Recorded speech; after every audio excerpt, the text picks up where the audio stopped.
జై తెలంగాణ. అందరికీ నమస్కారం. చాలా రోజుల తర్వాత మళ్ళా మీడియా మిత్రులందరినీ చూడడం చాలా సంతోషంగా ఉంది. మీ ద్వారా ప్రజలకు ఈ 15 రోజులు లేనటువంటి అంశాల్లో కొన్ని అంశాలు మాట్లాడదామని ఈరోజు మీడియా సమావేశం ఏర్పాటు చేయడం జరిగింది. ప్రధానంగా మీరు చూసినట్టయితే ఇప్పుడున్నటువంటి కాంగ్రెస్ ప్రభుత్వం అనుక్షణం కేసీఆర్ గారు జపం చేయడం, అనుక్షణం కేసీఆర్ గారి పరిపాలన బాగాలేదని చెప్పడం తప్పితే మరి వాళ్ళు ప్రజలకు ఏం చేస్తున్నారని మాత్రం ఇప్పటికి కూడా చెప్పడం లేదు. అన్ని రకాలుగా ప్రజల్ని ఫెయిల్ చేసి నిన్న మొన్న వరదలు వస్తే కూడా కనీసం ప్రభుత్వం ఆదుకోలేనటువంటి దయనీయమైనటువంటి పరిస్థితిలో ఉన్నది. అంతేకాదు మేమందరం ఎంపీలుగా పనిచేసినటువంటి అనుభవం ఉంది. కేసీఆర్ గారు అయితే యూరియా కోసం మమ్మల్ని 6 నెలల ముందు నుండి చేజ్ చేసేవాళ్ళు. మీరందరూ వెళ్ళండి, తీసుకురండి, మంత్రుల్ని కలవండి, యూరియా ముందే తెచ్చుకుందాం, స్టాక్ పెట్టుకుందాం అని చెప్పి. అంటే ఒక పద్ధతి, ఒక ఆలోచన, ప్రజల పట్ల కన్సర్న్ ఉన్న ప్రభుత్వాలు ఎట్లా నడుస్తాయో ఒక తార్కాణంగా పనిచేసి చూపించినటువంటి కేసీఆర్ గారు ఒక పక్కన ఉంటే, ఇవాళ కాంగ్రెస్ పార్టీ లిటరల్గా కంప్లీట్గా ప్రజలను సేవ చేయడంలో, ప్రజలకు సేవ చేయడంలో ఫెయిల్ అయినటువంటి పార్టీగా కనిపిస్తున్నటువంటి సందర్భం. మరి అటువంటి పార్టీ కేసీఆర్ గారు తరతరాలకు తరగని ఆస్తిగా కట్టినటువంటి కాళేశ్వరం ప్రాజెక్టును మరి బద్నాం చేస్తూ, అందులో ఒక చిన్న పార్ట్ మేడిగడ్డ అనేటటువంటిది, మహాసముద్రం లాంటి కాళేశ్వరం ప్రాజెక్టులో మేడిగడ్డ అనేది ఒక చిన్న పార్ట్. ఆ చిన్న పార్టులో ఒక 3 పిల్లర్లు కుంగిపోతే 2.5 ఏండ్ల నుంచి అదే లొలి పెడుతున్నారు. కాళేశ్వరం మొత్తం కూలిపోయింది, కాళేశ్వరం మొత్తం కూలిపోయిందని మాట్లాడుతున్న సందర్భం. ఇక దానికి నిన్న పరాకాష్ఠకు చేరుకున్నది. అసెంబ్లీ వేదికగా అనేక మాటలు కేసీఆర్ గారిని అనడం. నేను కేసీఆర్ గారి కూతురుగా, కేసీఆర్ గారిని దగ్గర నుండి చూసినటువంటి వ్యక్తిగా చెప్తున్నాను. ఫస్ట్ టైం ప్రభుత్వంలోకి రాగానే, అధికారంలోకి రాగానే ఒక 6-7 నెలలు అయితే కేసీఆర్ గారు తన ఆఫీస్ రూమ్లో ఒక టేబుల్ మీద ఒక వాల్ అంతా కూడా పెద్ద టీవీ స్క్రీన్ ఉంటే 6-7 నెలలు కంప్లీట్గా రీసెర్చ్లోనే ఉన్నారు. ఎట్లా నీళ్లు తీసుకురావాలి తెలంగాణకు, ఏం చేయాలి మనం అనేటటువంటి రీసెర్చ్లు ఉన్నారు. అటువంటి వ్యక్తి మీద ఇట్లాంటి నిందలేయడం అన్నది నిజంగా దారుణం. కేసీఆర్ గారికి తిండి ధ్యాస ఉండదు, డబ్బు ధ్యాస ఉండదు, ఉండేది ఒకటే, కేవలం తెలంగాణ ధ్యాస. నేను దాదాపుగా 2006 నుండి యాక్టివ్గా పాలిటిక్స్లో నేను కూడా పాల్గొంటూ వస్తున్నాను. తెలంగాణ ఉద్యమంలో పాల్గొన్నాను. అప్పటి నుంచి ఇప్పటి వరకు కూడా నేను చూస్తున్నా, ఎప్పుడు కూడా కేసీఆర్ గారు తెలంగాణ విషయం తప్పితే, ప్రజల విషయం తప్పితే పర్సనల్ విషయాలు మాట్లాడే టైము 0.1% కూడా ఉండదు. అటువంటి ఒక మహానేత మీద, అటువంటి ఒక మహానాయకుడి మీద ఇన్ని అబాండాలు వేస్తూ, దాన్ని రోజుకొక రీతిగా చెప్పుకుంటూ, మాట్లాడితే చాలు కేసీఆర్ అవినీతి చేసిండు, మాట్లాడితే చాలు కేసీఆర్ ఏదో 1,00,000 కోట్లు దోసుకున్నాడు, నిజాం కన్నా రిచ్ అవ్వాలనుకున్నాడట. డెఫినెట్గా నిజాం బాటలోనే నడుస్తాం. నిజాం కట్టిన ఉస్మాన్ సాగర్లోనే కదా ఇయ్యాలటి కూడా హైదరాబాద్ ప్రజలు నీళ్ళు తాగుతున్నది. ఆ నిజాం ఆదర్శం, ఆ నిజాం స్ఫూర్తి అని కేసీఆర్ గారు చాలా సందర్భాలలో చెప్పిండ్రు. ఇవాళ కాళేశ్వరం కడితే నేను చెప్తున్నా గ్యారెంటీగా ఇంకా 200 సంవత్సరాల తర్వాత కూడా తెలంగాణ బిడ్డలు కేసీఆర్ గారిని తలుచుకుంటారు. అటువంటి గొప్ప ప్రాజెక్టు కాళేశ్వరం ప్రాజెక్టు. ఆ ప్రాజెక్టు డెప్త్ అర్థం కాక, తెలంగాణ భౌగోళిక స్వరూపం మీకు అర్థం కాక, మీకు తెలంగాణ పట్ల అవగాహన లేక, కేసీఆర్ గారికి ఉన్న నాలెడ్జ్, ఆయన ఎక్స్పీరియన్స్, ఆయన ఉమ్మడి ఆంధ్రప్రదేశ్లో ఆయన అనుభవించినటువంటి వివక్ష, ఇప్పుడున్న ముఖ్యమంత్రి గారు ఉమ్మడి ఆంధ్రప్రదేశ్లో కూడా మనకు వ్యతిరేకంగా పనిచేసినటువంటి వ్యక్తి, ఇప్పటికి కూడా పక్క రాష్ట్రం ఎజెండా అమలు చేసేటటువంటి వ్యక్తి, ఇప్పటికి కూడా అక్కడ బనకచెర్లకు అట్లు కడతా ఉంటే మాట్లాడినటువంటి వ్యక్తి. అటువంటి వ్యక్తి నిన్న పొద్దు నుండి సాయంత్రం వరకు అసెంబ్లీలో కేసీఆర్ గారిని ఎన్ని అనరాని మాటలు అన్నారు, వింటుంటే గుండె తరుక్కపోతా ఉంది. ఎందుకోసం అనాలి అన్ని మాటలు కేసీఆర్ గారిని? కేవలం రాజకీయ లబ్ధి పొందడానికి మాత్రమే, అంతకుమించి ఏమీ లేదు. ఇదే రేవంత్ రెడ్డి గారు అంతకుముందు ఒక టీవీ ఇంటర్వ్యూలో చెప్పారు, కేసీఆర్ గారికి పైసల మీద ఆశ లేదు, పాపం ఆయనకు మీటింగ్ పెట్టాలంటే కూడా పైసలు ఎప్పుడు కావాలంటే అప్పుడు చూస్తారు ఎక్కడున్నాయని, కానీ అప్పటిదాకా ఆలోచన కూడా చేయరని. మరి అటువంటి కేసీఆర్ గారి మీద ఇంత కుట్రపూరితంగా అభాండాలు ఎందుకు వేస్తున్నారు? వేసేటటువంటి అవకాశం ఎవరిచ్చారు అన్నది కూడా ఇవాళ బీఆర్ఎస్ పార్టీ శ్రేణులు కూడా ఆలోచన చేయాలి, తెలంగాణ ప్రజలు కూడా ఆలోచన చేయాలి. ఎందుకోసం వస్తుంది కేసీఆర్ గారికి అవినీతి మరక ఎవరి వల్ల అంటింది అలా? అది ఆలోచన చేసుకోవాలి కదా మనం కూడా.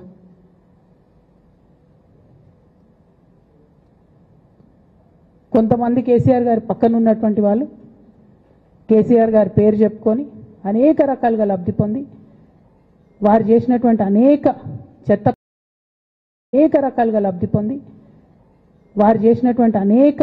చెత్త పనుల వల్ల ఇవాళ కేసీఆర్ గారి పేరు బద్నామయ్యే పరిస్థితి వచ్చింది. అయినా మళ్ళీ వాళ్ళనే మోస్తాం, అయినా మళ్ళీ వాళ్ళనే ముందుకు తీసుకెళ్తామని అనుకుంటే పార్టీ ఎట్లా ముందటికి పోతుంది? ఒక బిడ్డగా నిజంగా నేను బాధపడతా ఉన్నాను. ఇవాళ 5 సంవత్సరాలు ఇరిగేషన్ మంత్రిగా చేసినటువంటి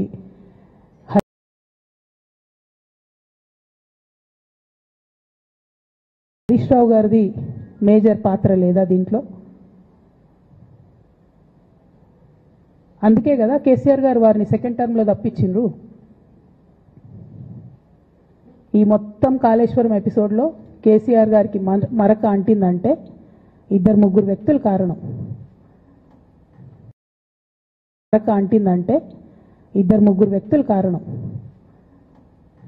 మాజీ రాజ్యసభ సభ్యుడు ఒకలైతే, హరీష్ రావు గారు ఒకలైతే, మేఘా కృష్ణారెడ్డి గారు ఇంకోడు, మేఘానో బోగానో ఏదో. ఈ పెద్ద పెద్ద కాంట్రాక్టర్లు అందరితో కుమ్మక్కై కేసీఆర్ గారు ప్రజల కోసం ఆలోచన చేస్తే, నీళ్ల కోసం ఆలోచన చేస్తే, వీళ్ళు సొంత వనరుల కోసం, డెవలప్మెంట్ కోసం, ఆస్తులు పెంచుకోవడం కోసం ఆలోచన చేసి ఇవాళ మీ వల్ల రేవంత్ రెడ్డి లాంటి వ్యక్తి, తెలంగాణ ఉద్యమానికి సంబంధం లేని వ్యక్తి, కేసీఆర్ గారి కాలి గోటికి సరిపోని వ్యక్తి, ఆయన నిలబడి కేసీఆర్ గారిని చేయెత్తి చూపించి కేసీఆర్ గారి మీద సిబిఐ ఇవాళ నేను వేస్తా అని చెప్తున్నాడంటే కారణం ఎవరు దీనికి? నేను భరించిన, ఇదే హరీష్ రావు గారు, ఇదే సంతోష్ రావు గారు అనేక కుట్రలు చేసినా కూడా భరించిన. నా మీద ఓపెన్గా మీడియా మిత్రులందరితో రకరకాల మాటలు చెప్తే కూడా నేను భరించిన. నా పర్సనల్ అటాక్కి నేను ఎప్పుడు కూడా వాళ్ళను ఇంతవరకు పేరు పెట్టి పిలవలేదు, మాట్లాడలేదు. ఫస్ట్ టైం చెప్తున్నా నేను. ఎందుకోసం చెప్తున్నా? కేసీఆర్ గారికి ఈ వయసులో సిబిఐ ఎంక్వైరీ ఏందండి? ఎందుకోసం ఆ కర్మ పట్టింది? ఎందుకు భరించాలి? ఇటువంటి వాళ్ళని చూస్తూ ఎందుకోసం ప్రొటెక్ట్ చేసుకోవాలి? బీఆర్ఎస్ పార్టీ తమ్ముల కోపం రావచ్చు, కానీ వాస్తవాలు చేదుగున్నా అప్పుడప్పుడు మాట్లాడుకుంటేనే, మందు తీసుకుంటేనే ఆరోగ్యం మంచిగా అవుతుంది. ఇట్లా చెప్పుకుంటూ పోతే చాలా చాలా అంశాలు ఉన్నాయి. వాటన్నిటి జోలికి నేను పోదలుచుకోలేదు. కానీ కేసీఆర్ గారు హిమాలయ పర్వతం అంత ఎత్తు లాంటి పర్సనాలిటీ ఆయనది. ఆయనను చేయబెట్టి చూపించి అవినీతి అని అంటే నిజంగా చాలా బాధ అవుతా ఉన్నది. ఎందుకంటే నా పెళ్ళి చేయడానికి కూడా ఇబ్బంది పడ్డటువంటి వ్యక్తి ఆయన. రాజకీయాలలో 40-50 ఏళ్ళు ఉంటే కూడా ఆస్తులు సంపాదించుకోలే కేసీఆర్ గారు. అనేక మంది అలా మాట్లాడుతుంటారు, చాలా మాటలు మాట్లాడుతుంటారు. కానీ నాకు తెలుసు, నేను దగ్గరుండి ఆర్థిక పరిస్థితి చూసిన కాబట్టి ఎన్నడూ ఆయనకు ఆశ లేదు. అటువంటి మనిషిని పట్టుకొని సిబిఐ ఎంక్వైరీ ఇస్తాం, ఇదేస్తాం, అదేస్తాం. ఎవరు కారణం దీనికి అంతటికి? ఈ చేతగాని కాంగ్రెస్ ప్రభుత్వం మీ ఏసీబీ వాళ్ళు పోయి కాళేశ్వరంలో పనిచేసిన 3 ఇంజనీర్లను పట్టుకుంటే ఒక్కొక్క ఇంజనీర్ దగ్గర 100 కోట్ల ఆస్తులు వెళ్తే మీకు ఎందుకు ఎంక్వైరీ చేసే దమ్ము లేదు? వాళ్ళు వెనకాల ఎవరు ఉన్నారో ఎందుకు ఎంక్వైరీ చేస్తలేరు? ఖచ్చితంగా నేను ఇవాళ చెప్తా ఉన్నా, హరీష్ రావు గారు వెనక, సంతోష్ రావు గారు వెనక రేవంత్ రెడ్డి గారు ఉన్నారు. వాళ్ళని ఖచ్చితంగా కాపాడతారు అన్ని విషయాలను. వాళ్ళని ఏమనరు, వాళ్ళ గురించి ఏం మాట్లాడరు. బాణం ఎంతసేపు కేసీఆర్ గారి మీద ఉంటుంది. కేసీఆర్ గారిని మాట్లాడాలి, కేసీఆర్ గారిని బదనాం చేయాలి. కానీ దగ్గరుండి ఈ అవినీతి అనకొండలు బీఆర్ఎస్ పార్టీని ఏదైతే డిస్టర్బ్ చేసిండ్రో వాళ్ళని మాత్రం ఏమనరు. ఈ ఇంటర్నల్ అండర్స్టాండింగ్ అనేది ఎక్స్పోజ్ కావాలి. రేపటి నుంచి నేను ఛాలెంజ్ చేసి చెప్తున్నా కదా, రేపటి నుంచి ఏం మాట్లాడతారు తెలుసా? ఈ మొత్తం బ్యాచ్లన్నిటికీ సోషల్ మీడియా బ్యాచ్లు ఉన్నాయి. వీళ్ళందరికీ బాగా చాలా చాలా బ్యాచ్లు ఉన్నాయి. వాళ్ళంతా రేపటి నుంచి ఏమంటారు? నన్ను ఒకళ్ళు బీజేపీ ఆపరేట్ చేస్తుందంటారు, ఒకళ్ళు కాంగ్రెస్ ఆపరేట్ చేస్తుందంటారు, ఒకళ్ళు రేవంత్ రెడ్డి చెప్తే మాట్లాడుతుందంటారు, ఇంకోళ్ళు బండి సంజయ్ చెప్తే మాట్లాడుతుందంటారు. ఖబర్దార్ బిడ్డ, నేను ఎవరు చెప్తే ఆడేటటువంటి తోలుబొమ్మని కాదు. నాది నాది నాది నాది కేసీఆర్ బ్లడ్, నాది తెలంగాణ బ్లడ్. ఇండిపెండెంట్గా నేను అనుకున్న విషయాన్ని చెప్తున్నాను. దానికి పొలిటికల్గా ఇబ్బంది అయినా, కష్టమైనా, నష్టమైనా నేనే భరిస్తా. కానీ దేవుళ్ళ లాంటి మా నాన్నను ఇవాళ సిబిఐ ఎంక్వైరీ చేసిండ్రంటే కడుపు రగులుకపోతా ఉంది ఒక బిడ్డగా. అందుకే చెప్తున్నా, ఇన్ని రోజులు చెప్పలే. ఆ మధ్యలో పోయినసారి నా కొడుకు గ్రాడ్యుయేట్ అయినప్పుడు వచ్చినప్పుడు నేను మా నాన్నకు రాసుకున్న లెటర్ లీక్ చేస్తే కూడా ఆ 70, 80, 90 రోజుల నాకు నరకం చూపిస్తున్నారు. ప్రతిరోజు సోషల్ మీడియాలో ఇష్టం వచ్చినట్టు రాపిస్తున్నారు. ఎప్పుడు వీళ్ళ పేర్లు తీసుకోలే, ఇష్టం వచ్చినట్టు ప్రెస్ వాళ్ళకు మాట్లాడుతూ చాలా విషయాలు చెప్తున్నారు. ఎప్పుడు వాళ్ళ పేర్లు తీసుకోలే. ఇలా తీసుకుంటున్నా, ఎందుకంటే విషయం నాది కాదు, ఇది తెలంగాణ పరువు ప్రతిష్టకు సంబంధించిన విషయం. ఇలా దేశంలో ఏ మూలకు పోయినా ఎక్కడికి పోయినా కేసీఆర్ అంటే ఒక మహానాయకుడు, త్యాగం చేసిన నాయకుడు అని చెప్పి మాట్లాడతారు. రేపటి నుంచి ఏం మాట్లాడతారు? సిబిఐ ఎంక్వైరీ చేస్తే ఏం మాట్లాడతారు? కేసీఆర్ అంటే సిబిఐ కేసు అంటారు. మా నాన్న పరువు పోతే నాకా బాధ, మీకా? మీకు పైసలు కావాలి కదా, మీకు పేరుతోనేం పని? ఇంకా కూడా ఈ విషయాలు అర్థం చేసుకోకుండా, ఇంకా కూడా ఇటువంటి వ్యక్తుల్ని దూరం పెట్టుకోకుండా ఉంటే ఇక కేసీఆర్ గారి మీద సిబిఐ కేసు వేసేటటువంటి స్థాయికి వచ్చినాక ఏం పార్టీ ఉంటేంది పోతేంది. బీఆర్ఎస్ పార్టీ నాయకులు నన్ను తిట్టుకున్నా సరే, లోకల్ బాడీ ఎన్నికలలో నాకు నష్టం జరుగుతుంది అనుకున్నా సరే, మా నాన్న మీద సిబిఐ ఎంక్వైరీ పడ్డాక ఏముంది, తొక్కల ఎలక్షన్ ఒకటి గెలుస్తారు, ఒకటి ఓడిపోతారు. అసలు ఓడిపోయే పరిస్థితి ఎట్లా వచ్చింది? ఇటువంటి దుర్మార్గుల వల్ల కాదా వచ్చింది? ఆలోచన చేసుకోవాలి కదా. అంటే నా దగ్గర పైసలు ఉన్నాయి, టీవీలు ఉన్నాయి, సోషల్ మీడియాలు ఉన్నాయి, ఏటు పడితే అటు మాట్లాడతామంటే తోలు తీస్తాం చెప్తున్నా నేను. గీత గీసుకుంటాం బిడ్డ. మీరు ఒక్క కమెంట్ పెడితే మేము 10 చేస్తాం. ఏది పడితే అది మాట్లాడచ్చు సోషల్ మీడియాలో అనుకుంటూ చూసుకుంటూ ఊరుకుంటున్నా.